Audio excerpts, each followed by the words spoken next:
Good afternoon. Thank you for joining us. Up now, we have small toy shops with big hearts, the role of mom and pop shops in today's toy industry. I'll hand the session over to Jonathan Alexandratos. Jonathan? Thank you so much. Can everybody hear me okay? Awesome. My name is Jonathan Alexandratos. I'm a professor at Queensborough Community College and Sarah Lawrence College. I'm a toy writer currently working on a book about kids' meal toys. And I am a sometimes employee of Dan's Parents' House. Two of the founders here, the founders, are right here on the panel. Just a quick question to the group before we get started. How many people out here are in the mom and pop toy business world? Just raise your hand, like if you own a shop or work there, yeah? Okay, all right, great.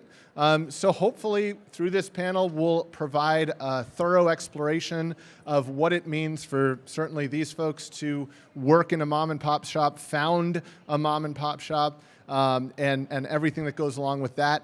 I'm going to have the panelists introduce themselves. I'm going to ask them who they are, the shop that they own, and one kind of quirky question, an icebreaker, as we in the community college business call it, which is if you were an action figure and could only have one accessory, what would your accessory be? So we'll start with you. Yes, we planned it. It was in the meeting. I forgot that. You were in the meeting. All right, my bad. All right. So, hey, everybody. My name's John Ragusa. I am the owner of the Imperial Castle Toy Shop. I'm about an hour or so north here in a little town called Pauling in Dutchess County. We opened up in 2017. We have a 1,550 square foot place, and half the store is vintage toys, so we do stuff from the 70s and the 80s and the 90s, and then the other half of the store is modern toys, so everything from Legos and Nerf and LOL dolls and stuff like that. If I was a toy and had one accessory, I'd probably say a filter, so I wouldn't say all the things that come out of my mouth without thinking first. So if everyone could create that, you could feel free to let me know, and I'll buy one for you for sure. You think of like a muzzle of some kind? Something that would just stop all the things in my brain from just immediately coming out of my mouth without thinking of the consequences first. It's a good idea. I could use one myself. Thank you. Yeah.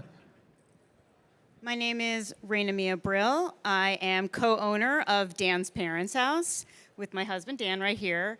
We have been in business for 15 years. We started doing the Brooklyn Flea Market as a joke, selling toys from our house, from Dan's childhood home, and then it accidentally became the best thing we ever did and a full-fledged business. In 2016, we opened up our brick and mortar shop on City Island in the Bronx.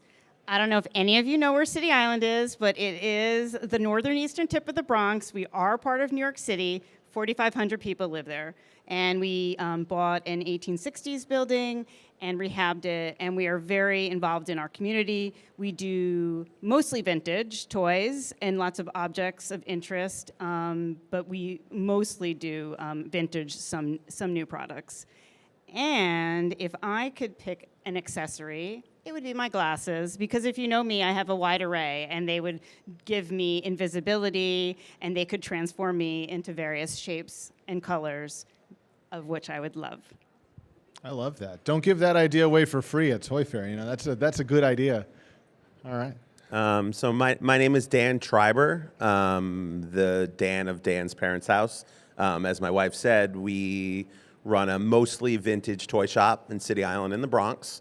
And we mostly consider, while we are a toy shop, we kind of consider our space as like more of a community space, because it's more about hands-on interaction between like the regular community plus people who are exploring City Island. And so the toys are the caveat to do the rest of the stuff, but we sort of value personal interaction as opposed to sitting behind a computer all day. If I had a superpower, or if I had an action figure? Sorry, an accessory. Much more interesting. If I had an accessory, it would probably be a Stanley thermos full of coffee, like the green Stanley thermoses with the metal lids. I have a collection, probably 25 or 30 Stanley thermoses over the years. And that would be my prop of choice. I love it. I love it. Y'all touched on this really well, and so maybe, Johnpaul, you could start this conversation off a little bit. Maybe folks who own small toy shops have a deeper understanding of this, as the panelists do. The mom and pop toy shop is a community space. Dan, those were your words, in ways that places like Target and Walmart just aren't. Johnpaul, I know you've done work in your community. You've done things like talk at schools. And how do you see your role in the community of Pauling as a toy shop owner? Yeah, so I feel that, obviously this is an industry where everything is about really tight margins and how quick you can get to market, and learning how you can sort of fit into a smaller community where, statistically speaking, every one of us is probably less than 30 minutes away from a big box store that could just destroy us on pricing and stuff like that. So for me, I feel that the more I interact with my surroundings and the more I give people a place that they feel they can enjoy themselves and not just blindly walk through aisles, I think it gives us the ability to give a little bit of an advantage, because we're not going to be competitive on pricing. We're not going to be the quickest person to get stuff on the shelves. If any of you own a toy store, you all know that when it comes to any major label brand, we're usually a little bit behind, and the minute we get it, you go on to Amazon and Kmart or Walmart, and you see that they're already clearancing them out at less than you paid for them, and you have to figure out a way to work around that. And I think that the more the community gets to know you and your shop, and the you comes first, right? It's yourself and then your business. I think the more they get to know you and the more that you see that there's a relationship building, it builds in a lot of credibility, a lot of forgiveness if you're not the quickest to get something. They give you that couple of dollars leeway that you need to be able to make a living, where you transform from being a showroom where people walk down the aisle, they go onto their phone, and they literally order on Amazon as they're looking at your product because it's cheaper. If you build a good relationship with the community around you, they understand how it works. People are smart, and it's a little bit of like a forgiveness. Like, I know you're $3 more, but it's okay, because when the softball team came out, you paid for the breakfast. When they go to the Little League field, there's a banner that says the Imperial Castle. When they do their Christmas fair, I go and listen to young kids sing off key for 2 hours. Like, it's those little things that make you a part of the town that you're in. And I think that is something you don't have to worry about a big box store doing, but it's one of those things where if you do it, I don't think everyone will come up to you and thank you for doing it. But if you don't do it, they'll definitely know that you're not doing it, and then you just bleed in with every other business that's out there. So to me, that's kind of how I see it. Yeah, that's a great answer. And folks, just so you know, I've got pictures up on the screen of these stores as we're talking about them. The addresses, please go visit. They're great. This is Imperial Castle that you're seeing now. And maybe just to pass that same concept down to 239 Play and Dan's Parents' House, thinking about community impact. You already explained some of that when you talked about the things that you do for your community, like I'm thinking of the community fridge, for example. The other aspect that I see y'all do is social media, Instagram, which is, I think, another vein into a community, maybe a larger community. I was wondering if maybe you could speak a little bit more to that aspect of your business. Do you feel like Instagram, social media has been a helper for your business? Has it drawn people in? It's definitely drawn people Yeah. in. We're constantly posting, good or bad, but we have gotten a lot of press because of it. We've had a full page in the New York Times. We were just in Time Out New York, and we got 500 new followers. New York Nico loves us, and he's really big on supporting small mom and pop shops. But I also wanted to say, because we were talking about community, most of the stuff in our store is not in the package. It is loose, so you can play with it. And that is huge. Like, we are 3 blocks away from the public school where my kids go to school, and they get out of school and they come, and I don't always care if they buy something. I'm just happy they have a place that they can go and they can enjoy themselves. So we have lots of wooden flats with LPS, Ninja Turtles, G.I. Joe. I mean, we have over 500,000 items in our store. We do a lot of wax packs, and we get to tell the stories. But the cool thing is that our age bracket is huge. So we have all of the parents that played with the stuff from the 80s that then want to teach their kids about it. And then we can have the old stuff, and then we can have the new stuff too. But we personally get to know everybody. I know lots of people by name, and I like to tell them stories about the different toys. And yeah, we like to throw parties, and we are hugely involved in our community that way. And just to expand on that a little bit, you know, sort of social media and things like that are a mixed blessing, right? Because on one hand, we have a handful of supporters that you know, introduce us to the world that people who to people that we wouldn't necessarily meet because we're in the small town in the Bronx or whatever. But on the other hand, you know, there's only so many hours in the day to do all those things, and I'd much rather be in my, as I said before, I'd much rather be in my store interacting with people in real life than typing things up and making sure we post it at a certain time to get the thing, and you may or may not have control over that long term, right? So as the platforms change, so does the connections that you thought you had that you lose because you've been banned or you've been, you know, whatever, any of the such. So I think that, again, we adamantly try to be experience-based so that people who come in, who we meet, who we know, are going to come back regardless of if we're on the first page of whatever or we have the special barcode to scan to get in the little private room. To us, it's not really what it's about. And I think people sort of get into toys at the beginning because they want to experience things or to interact with things. And so we hope to be the caveat to get people to those places. Yeah. I want to know what you did to get banned anywhere. That seems like that came from a very real place. But no, I would like to add one thing to the social media aspect. I can't put enough. I agree with you. Like, there's not enough hours in the day, and like it or not, and this is one of those things where everyone's going to nod their heads. You marry your store, right? It becomes your mistress or your whatever. What's a male mistress? A mister. A mister. You know, you're always sort of interacting one way or the other. But I will say, one thing I never thought about until I kind of started seeing the result is I interacted a lot where when I opened up the store, I kind of would just do pictures, right? You throw up the latest item, you throw up, you know, something interesting, and then you kind of leave it. And, you know, if you get a bunch of likes, you're like, okay, great, it did well. And if you don't get a bunch of likes, you're like, well, that sucked.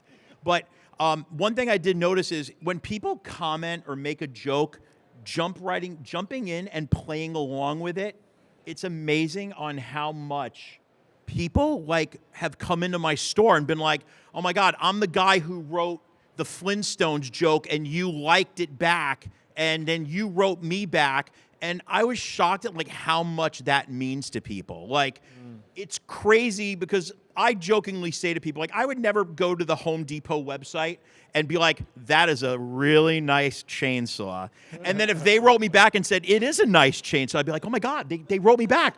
You know, but when it's a small shop, again, it goes to like that, you're your own brand. You're the shop. They don't look at it as Imperial Castle. They might not look, well, Dan, your name is in it, so that kind of ruins that.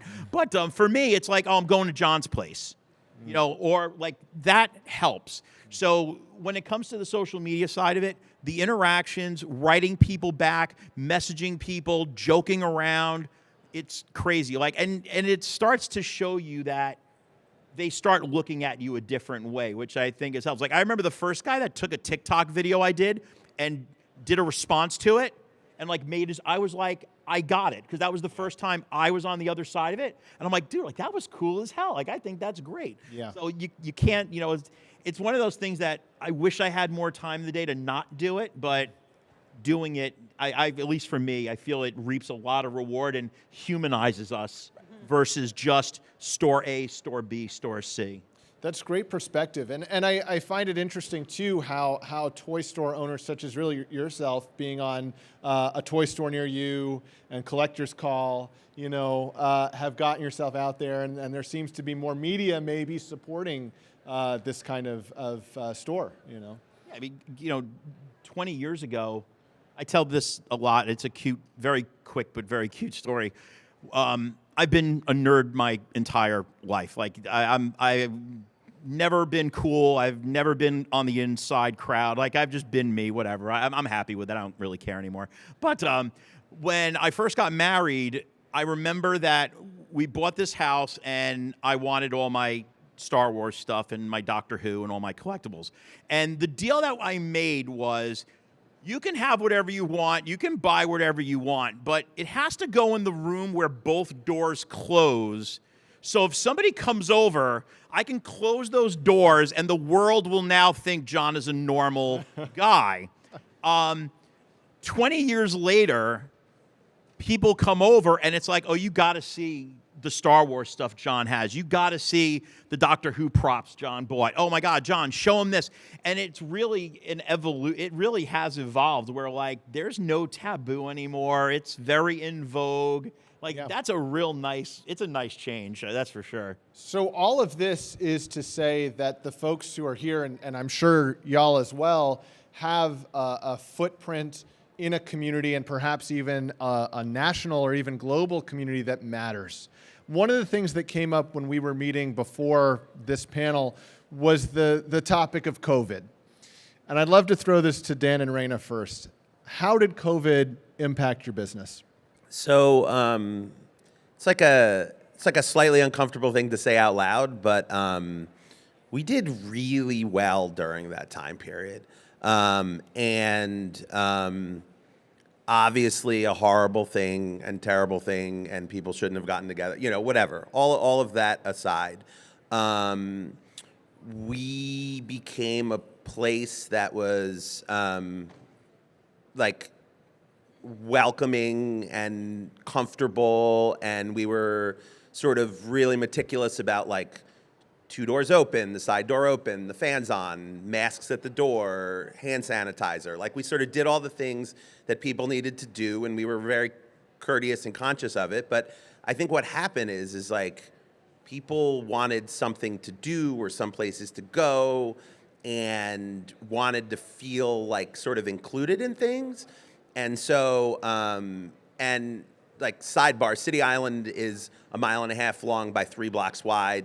It's mostly restaurants, like these big, huge, giant restaurants that people would drive to, and they would eat their food, and they would park in the parking lot, and they would get back in the parking lot and get back in their cars, and they would drive off, right? But because City Island has a little bit more space than a lot of the rest of the city, people drove to their restaurants, and they weren't allowed in their parking lots, and they got their food, and they sat on the side of the road, and they ate their food in their cars. And then for the first time ever, they walked around my town, and we were the place that was open, wide open, welcoming, with benches around the store. And so all of these people came in and got to see the thing that we do, and got to sort of connect with us on a level that was really important. And like New York Nico, sort of circling back to the to the social media, New York Nico did a little piece on us, and he's got 1 million followers, and said, hey, go check those people out. And all of a sudden, all these people showed up, and whatever. AOC is part of our district, and she shopped us just arbitrarily, and she said, go check this place out, and she's got 6 million followers. And so all of a sudden, like, a lot of people who never would have spent the time a day to check us out were inclined to do so. And it was really, we sort of built this network of people that were really supportive of us and who were going to sort of spend money in our store on purpose. And like, we never take any of that for granted. So like, whatever. I grew up in punk rock, and like, you want to like beat the system and get by and get things for free or get things as cheap as you want. And like, we've sort of come out of that and realized that like, I don't, or my wife and I, like, it's not about, or for at least us, it's not about saving money. It's about spending money consciously, right? And so for us, it's been incredible to realize that, like, people are supporting us on purpose.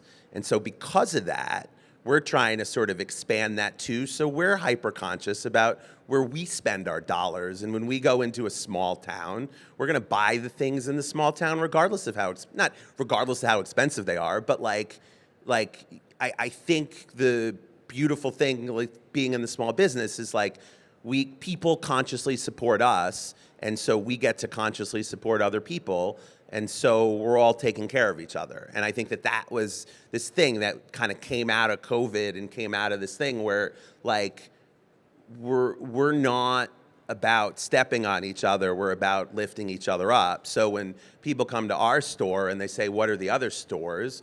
We have the list of the other stores to support. We're not competing. Like go to 6th Street and go eat at the restaurants. If there's more restaurants in the area, more people do well. And so, we sort of, like, take pride, not to be redundant, but we sort of take pride in the network and the community. And I think, what Jonathan's getting at is somewhere in, as far as being in Toy Fair at the Javits Center, right? There's a certain group of vendors that are very welcoming to us, and we adamantly appreciate that. And then there's a lot of places with barcodes that won't even talk to us. And I think long term, someone's got to figure out a way to do a little bit of both, right? Because if all of the, whatever, not to, like, pick a fight, but if there are many booths that we can't even walk in and we're here running a toy store, there's something wrong with the way it's run. And so yeah, before we do pick a fight, and we shall, I want to make sure, Johnpaul, you get the opportunity to speak to that COVID piece if you had anything to add, because I think that perspective was very interesting for me to hear about how in a crisis, a toy store becomes a sort of refuge. I'd rather just pick the fight with. Okay. But I'm done.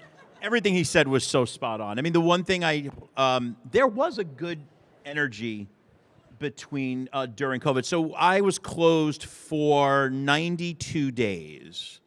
And it is kind of funny because I did well during COVID, but for weird reasons. Like, the low cost stuff I wasn't selling, like I wasn't selling Marvel Legends that I make $1.50 on, but I was selling puzzles that I made, more money on. So, like, yeah, we actually did kind of well, but it was very funny because I was cognizant of the fact that, like, I wanted to thank anyone who bought anything from me. For me, I ended up just loading my car at night and driving. I told anyone within a 10 or 15 mile radius, I'll drop everything off at your doorstep. I wasn't going to have anybody in the shop. I wasn't going to try to break any rules. I wasn't going to get fined or any of that kind of stuff. And I was like, okay, so here's what I'm going to do. You're going to shop during the day, and then at 6 o'clock, I'm getting in my car, and I'm going to drop things off at your doorstep. I'm going to do a ring and run of nerd proportions.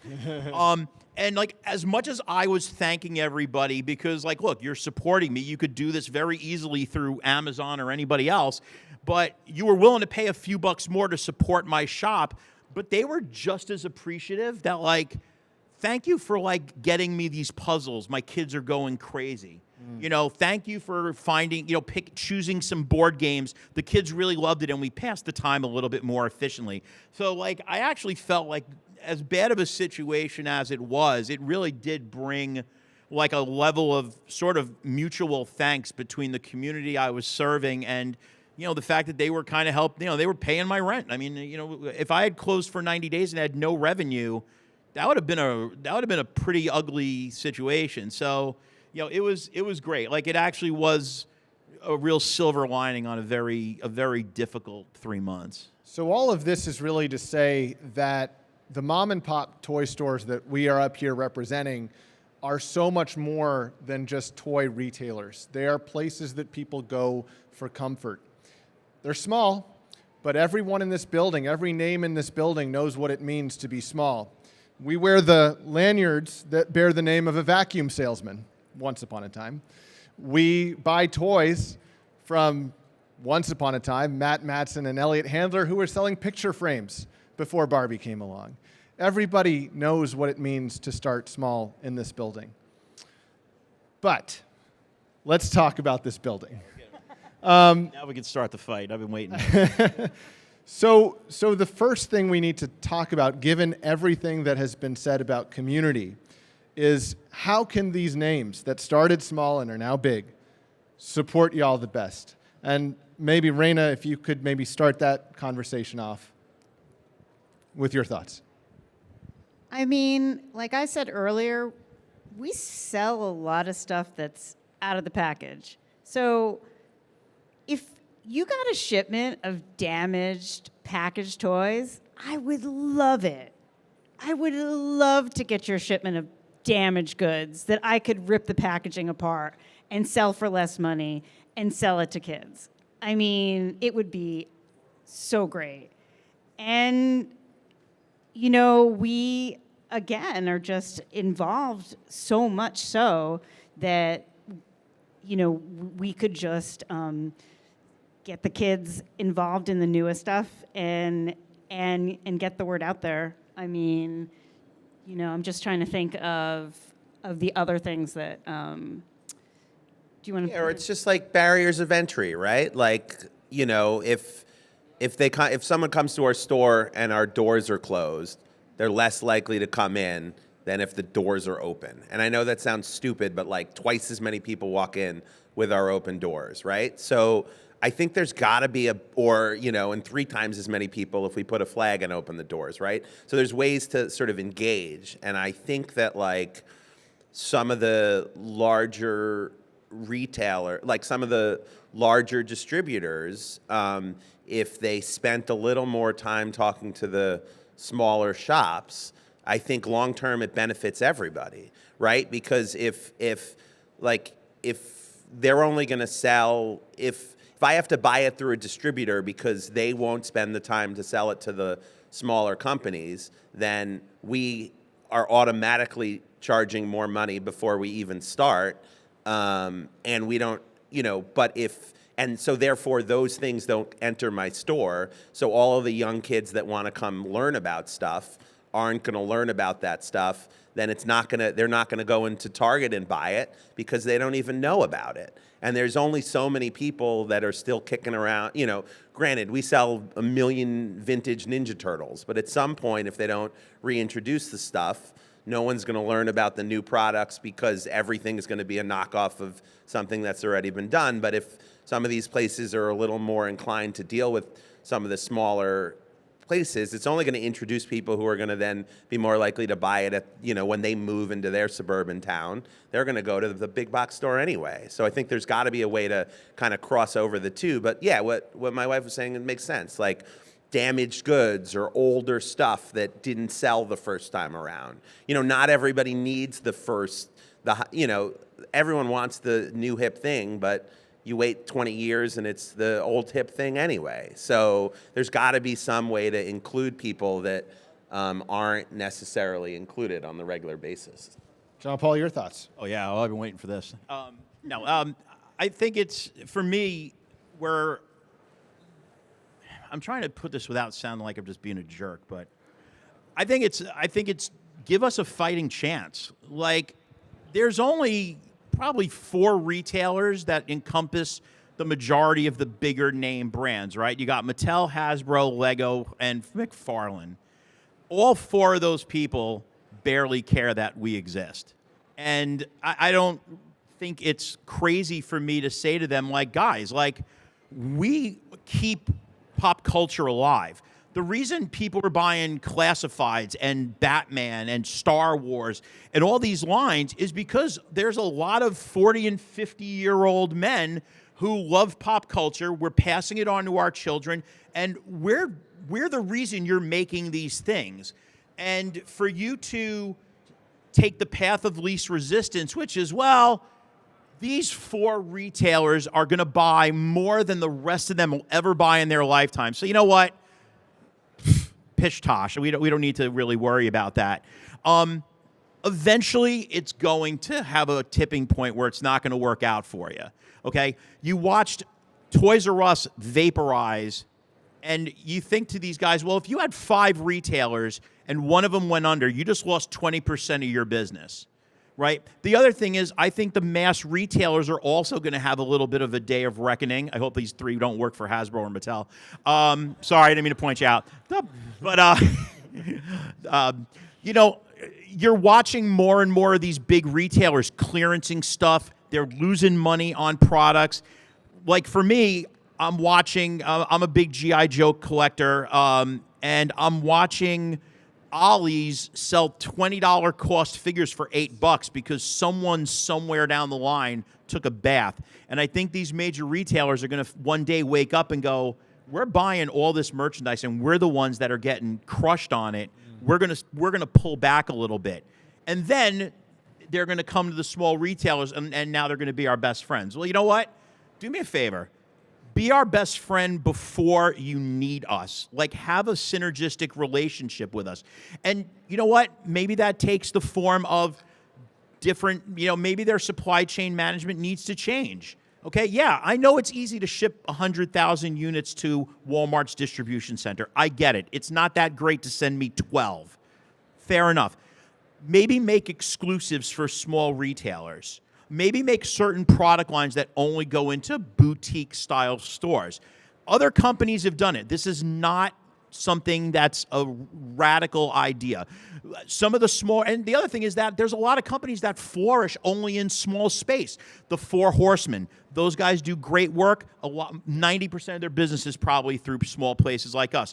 Playmobil, crazy enough, they are wonderful to deal with all day long, and they're a big line. So it's not, I'm not asking them to do the impossible, but my message to them is, you know what, like it or not, small businesses are the lifeblood of how most people, you know, like we're big. We're bigger than you think we are. We're just broken into really tiny pieces. Mm-hmm. But give us a fighting chance. Give us some opportunity. And you know what?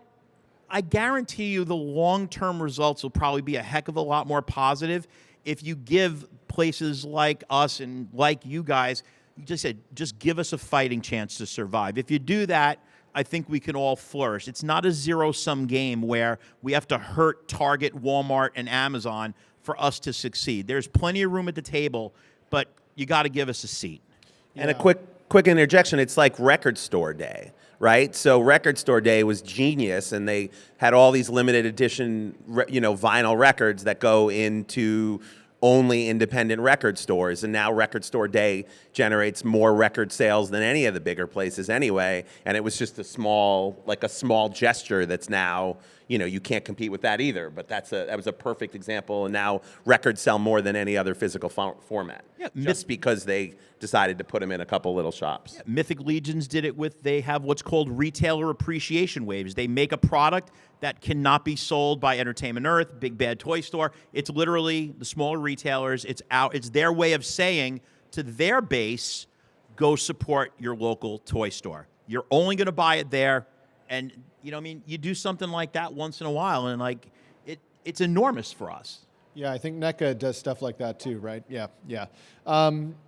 What is your, and maybe Reina, you could speak to this because you've talked to me about it before. What has been your experience with encountering minimums at Toy Fair? So when I walk around, it's the first thing I ask people before I waste anybody's time, because I might like your product, but then if you say you have a $10,000 minimum, I'm just going to walk away. And fortunately today I found a lot of people that are like $300, I can do that, no problem. But, there's so many companies here that just are very nasty. And, my first time here, I didn't even know I needed to make an appointment. We sell vintage Viewmasters, I sell tons of Lego sets, and I'm not getting them from the distributor at all. And that's really sad, because I have a lot of people that come to me with all of that stuff. And yeah, it's just, you should treat us with respect. Mm-hmm. Mm-hmm. Yeah. Has it been similar for you, John? Extremely. I remember my first toy fair, I walked in and I won't say who it was, partially because I kind of forgot who it was, and I want if I'm wrong, I'm going to like bash some poor company. But I I walked into a booth, and the guy literally was like, as I'm going to extend my hand, we have a $100,000 minimum purchase. And I'm like, well, nice meeting you, buddy. Like, you validate parking, and that was his opening line to me was, we have a $100,000 minimum, and I'm like, okay, like, all right, I know I clearly look like someone who's not buying $100,000 worth of merchandise, but I mean, even I'll give you a great quick story. Mattel, right before COVID, I went in. They're like, you have to spend $20,000 a year. I'm like, you know what? I think I can actually do that. I placed a $5,000 order here. I walk out. First thing I do is I'm like, all right, like I've just taken my first step into a larger world. There you go. It's a little Obi-Wan Kenobi there. And I got home, and 3 weeks later, we canceled your order. Why? Well, we don't think you're going to make the minimum, so we canceled the $5,000 and we canceled your account. I emailed every rep that I had met. I never got a single return email. I just didn't exist anymore. And you know what? Like, you can't have anger against a company, but any respect I had for them, gone. Because you know what? I get it. Maybe it's not worth your trouble. Fine, if that's the way you want to conduct yourselves. I don't think it's fair, but I'm not going to stop you from conducting yourselves how you are. But at least have the common decency to write me back and tell me that, I'm not worth your time. You know what? I mean, I went through it all during high school. Every person I tried to date was nice enough to tell me I'm not good enough for them, so why can't Mattel do it? But I mean, that's thank you. But I mean, that's just like an example of the kind of respect that we're just hoping we get. And I don't think we're not egomaniacs who think that they should be bending over backwards for us, but the fact that we can't even get that bare minimum of respect sometimes, it's very frustrating, especially in a business that, like I said, any of you guys that raised your hand, we're not making millions of dollars, we're making a living, right? And let me make my living and at least try to make it minorly pleasurable to deal with you. And if you don't want to deal with me, at least give me the respect so I can move on in peace. It's well said. So just kind of in sum here, we talked a lot first about how our shops are really pillars of communities. And then we got into the ways that some of the big companies kind of don't see that. So a lot of the change that we're calling for here is more recognition of the role that we play and a little bit more outside of the box thinking on behalf of the big guys so that they can really support that in the best way. We obviously want to sell the products. We obviously want to have them in the communities too. The idea of loose figures, awesome idea. When we were sort of just spitballing ideas, y'all have a community fridge. Could that be the Mattel community fridge? Not right now, it can't, but down the line. After what I just said. Well, yeah, you're not getting one. Yeah. But you get where I'm going with that. It's outside of the box thinking that I would love to at least get the sense of more of that kind of a presence in boardrooms, executive meetings, that kind of thing. What we have up here is contact info for all of the stores that are represented here, as well as an email contact for myself. I'd urge everyone to follow both of these folks on Instagram. Take a look at their websites. You'll find everything that you need there to visit. Network with us, because that's the way we can kind of make change happen, through networking. That's hugely important. Otherwise, we are going to proceed over to the Ask the Expert area shortly here, where hopefully we can meet some of you. If you're in a similar boat as us, then let's meet. If you're Mattel and want to make up to Johnpaul over here, let's do it. Otherwise, I just want to thank you all for being here. Thank you for coming. And thank you for doing what you do, which is immeasurably important. Oh, and if and sounds ridiculous, but we also want to buy your old toys to put in our shop. So you should reach out. Pay higher than he does. One last thing for anyone who's not going to walk over. For all you guys, I will say this. Support each other. And what I mean by that is not just buying things. Take my email address down. If you ever have a question about running your business, you ever want to talk about your business, reach out to us. I talk to so many toy stores that tell me you're the first guy that's answered questions about how to run a business. Like, we're not, this, again, it's not a zero-sum game. We can help each other. We can recommend each other. We can point people to each other. It doesn't hurt, and it always helps to be able to talk to someone who walks the walk and understands what you're dealing with on a day-to-day basis. So if you ever want to reach out to me, my email address is right there. My phone number is right there. I will always write you back, and I'll answer anything I ever can. 1 second left. Yeah, this panel's like that movie There Will Be Blood. It has like 3 endings on it, so that's the real ending. Thank you so much. Thank you.